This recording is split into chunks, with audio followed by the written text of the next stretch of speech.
Unajifanya bingwa, utazikwa kama tunavyokwenda kuzika Peter leo.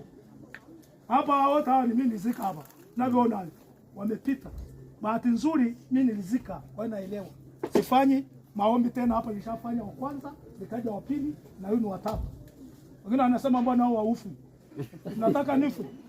Kafa mwingi bana, kafa nsabi. Wacha wafu alafu niendelee kuwaambia neno la Mungu mimi. Amen. Sawa sawa.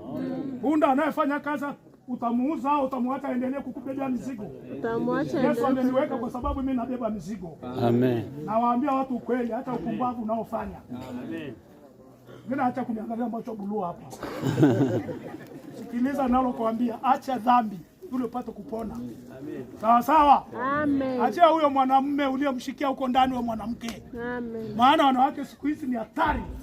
Naenda paka kwa Karamanzura ili mpate mume wa mtu alafu namkamatia huko ndani. Mwanaume anajaribu kuruka siku mbili anarudi pale pale. Kumbe kalishwa ni mbwata. Alafu na ninyi akina mama akikamata huko akirudi mpokee kwa moyo mzuri. Na wengine mnafukuza wanaume zenu wenyewe kwa midomo yenu. Wewe unamfanya mwanaume anakwenda kwa kahaba huko, akienda kwa kahaba mpaka miguu inalambwa.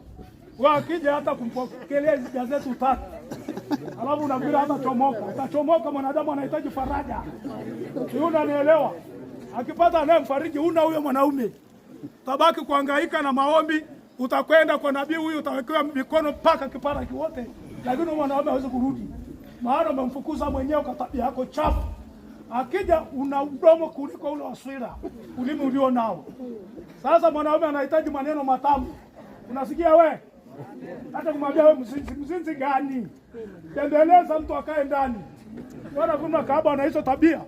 Na ndio maana mwanaume wako amenyang'anywa na kahaba unalia. Unakwenda kwa mchungaji, unakwenda kwa mchungaji huyu. Tutakuwekea mikono mpaka upate kipara. Na hakuna atakayebadilika, maana tabia zako ndio zinasababisha huyo mwanaume anakimbia. Sio, unanielewa mama?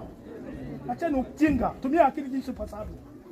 Sawa, leta udongo sasa nikwambie kitu.